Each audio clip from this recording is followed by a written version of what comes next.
thoracic from abdominal cavities. We want to leave that intact if at all possible. So if you find the bottom of your sternum, that xiphoid process, it's right about where you want to start this. So I take that back. That's what the directions read in the book, but that's not true. That right there is the tip of the xiphoid process. You can make your first incision there and run back to either one of the body walls this way, the lateral way. And you'll come forward towards the cranial end of the animal, about a half inch, 3/4 of an inch, and you'll repeat that cut.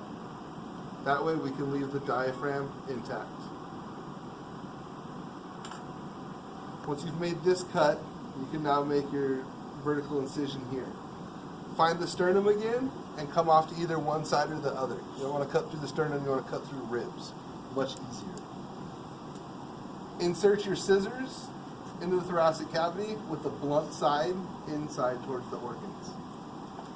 You're going to run this incision all the way up to the throat so that we can clear up and see the trachea here.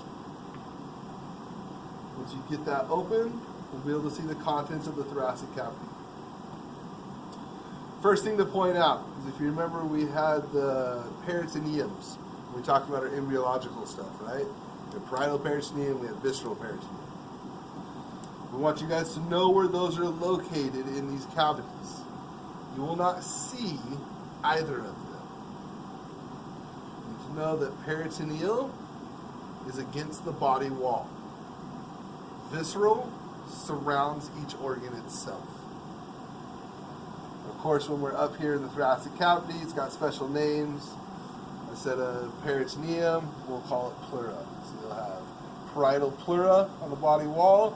You have visceral pleura on the organs of the thoracic cavity. So we can see a lung on either side. There are cranial lobes, middle lobes, and caudal lobes. In the middle, we can see the heart. This heart's still inside the pericardial sac. You're welcome to get that open and expose the heart if you'd like. If not, we'll do it in weeks to come. Do be sure any of your major blood vessels, do your best not to sever those. We want to leave those intact for when we do circulation. So try and leave those as intact as possible. You might be able to clean some of the connective tissues away, and you can see the aorta as well as the the inferior vena cava is going to be down here, superior towards the cranial end of the heart. For today, that's all we really need to know about the thoracic cavity. One of the things you're doing your dissection, see how nicely the ribs fall open? It's because these have each been broken down by the vertebrae. So you start to peel it, you're going to have to get in there with a thumb and break some of those ribs, if not all of them, to get the chest laid open like that. So then for our abdominal cavity, we'll already have our one cut here. Again, with the rounded edge of your scissors on the inside, make your nice long cut towards the caudal end. And you can make vertical cuts here and here to lay open the abdominal cavity. Starting from the cranial end. First big structure we see there is the liver. Cats' livers are huge. They actually go on both sides of the body in the cat. In us, it's just on the right side. Notice at the top of the liver, this bit of connective tissue between the diaphragm and the liver. It's called the falciform ligament. This is what's left of the ventral mesentery. The dorsal mesentery. Dorsal mesentery, yeah. Well, we've already done this once. Dorsal mesentery, that's all you're going to see is that little tiny piece. Ventral mesentery is what becomes the mesentery on the small intestines. All of that clear structure is ventral mesentery. Now we just call it mesentery. So, falciform ligament, liver. Embedded within the liver, you can see this little white bag. Some of your cats, and especially on the human, it's going to appear green. That's the gallbladder. You can also see it from the underside of the liver as well. After that, we can see our stomach. This is all the stomach of this cat. We'll get into detail, but the stomach has a greater curvature and a lesser curvature.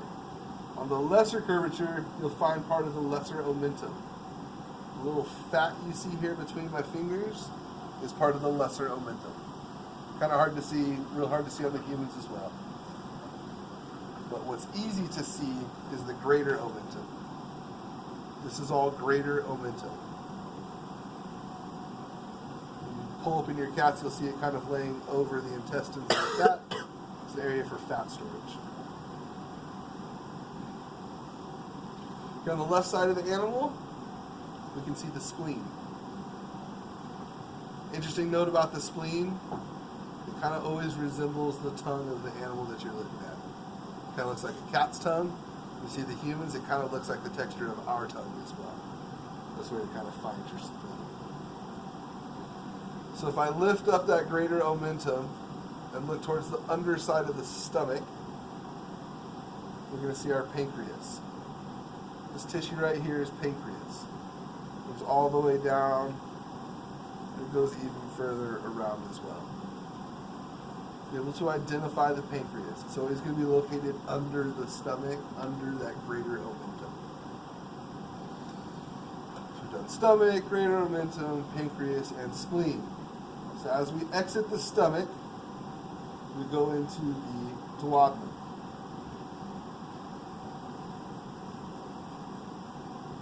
This is duodenum.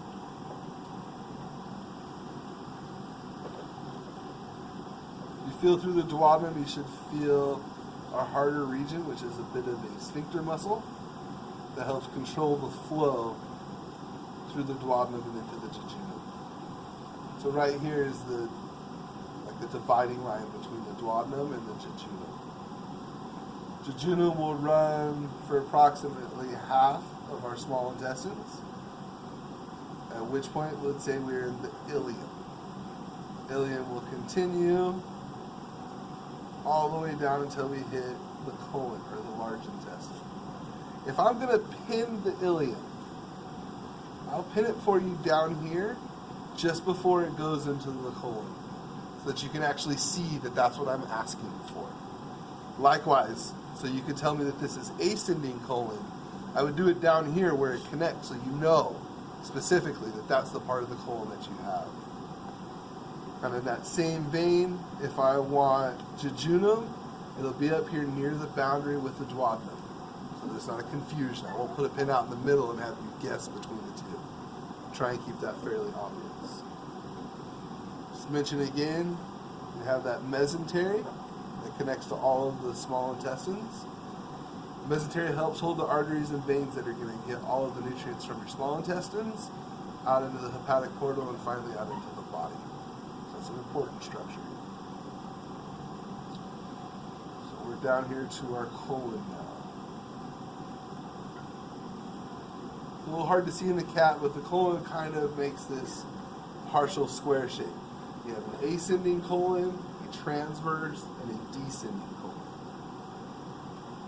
So basically think of it, when you look at the colon, break it into three parts. Right? The first third is ascending. The middle part will be transverse. The lower third will be descending. It's kind of hard to see in the cats at this point. I can show you on the human cadaver very well. As you get towards the end of the descending colon, you get to an area where the colon's going to make this hard like S turn. That's called the sigmoid colon. So you continue to move caudally towards the tail. You'll be in the rectum, and then finally it terminates at the anus and then exits the body. As far as we need to know the intestines at this point. So that's all the digestive stuff. Onto urinary system. Here we can see one of our kidneys. On the other side, we can just barely see a kidney. Kidneys are retroperitoneal. They're on the outside of that peritoneal.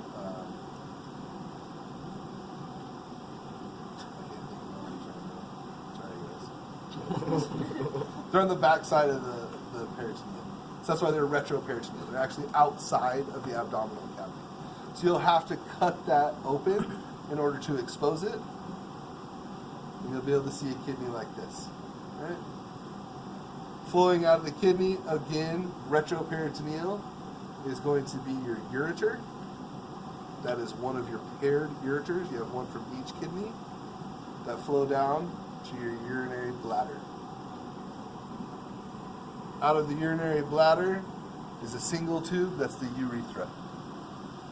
So you come down from 2 kidneys, 2 ureters, to 1 urinary bladder, and then exits out 1 tube, that's the urethra. This is a female cat, so if I pull the bladder forward and look under it,